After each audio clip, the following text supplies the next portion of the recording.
Finally, my parents went into my brother's room, and a moment later, my brother was screaming. My parents came back with all the money my brother took and practically threw it at me for making my brother cry. My aunt then told them off for acting that way when I'd done nothing wrong. They picked up all the money they'd thrown at me and gave a pretty forced apology. My aunt said that she'd be severely disappointed in them if they let this situation repeat. And before she left, my aunt offered for me to hide my money at her house in a lockbox she had. I took her up on that and started keeping my savings over there. My brother ended up ransacking my room 2 more times looking for money, but I was keeping every cent I had at my aunt's house. My parents actually asked me where I'd hidden it, and I refused to tell. Then I asked why they wanted to know so badly anyway, and my dad instantly got defensive about it. My mom calmed him down, and they didn't ask again. Since he couldn't find my money in my room, my brother figured I must have hidden it somewhere else. So he started tearing the house apart one room after another. And who was made to clean up the mess? Why, yours truly, of course. My parents started to blame me for the whole situation. But when I asked how I was at fault for not letting my brother steal from me, their only counter was that my brother had special needs. I swear, they used that line with me thousands of times. That was something else I heavily berated my parents for in the family intervention. The final straw came when my brother ransacked our parents' bedroom. My parents had a small suitcase safe that they kept some cash in, and my brother found it. So he locked himself in their room. Then he took the whole safe and started bashing it around on stuff to try and get it open because he couldn't find the keys.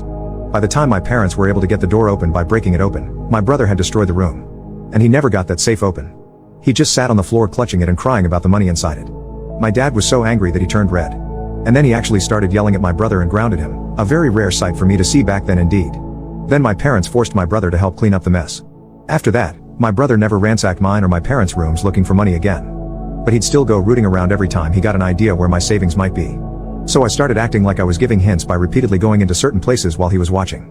He ransacked the backyard shed, dug a bunch of holes in the yard and under the back porch, and even ransacked the attic.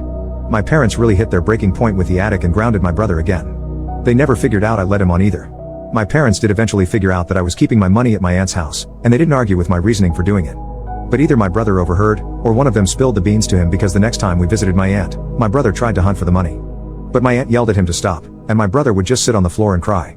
This happened a few times, and my aunt bluntly stated she'd press charges for any damages if my brother ransacked anything, and she also kept a digital camera on hand to record anything if need be. My parents heavily scolded my brother to stop looking for my money. It wasn't his, and he can't have it. Cue more screaming and crying that he wants it like a 3-year-old, even though he was 7 at the time. Then my brother said he didn't want to go to Auntie's house anymore, so my parents visited less. My aunt visited us a lot more than we visited her anyway. I was pretty much able to keep my money away from my brother until after I moved out. He's never managed to steal cash from me again. His classmates at school were another story. He was caught looking through the backpacks of other kids many times. And he was forced to return stolen stuff, and then sent home. There he'd cry to mom and dad, who then tried to have words with the school, who berated them for letting my brother think what he was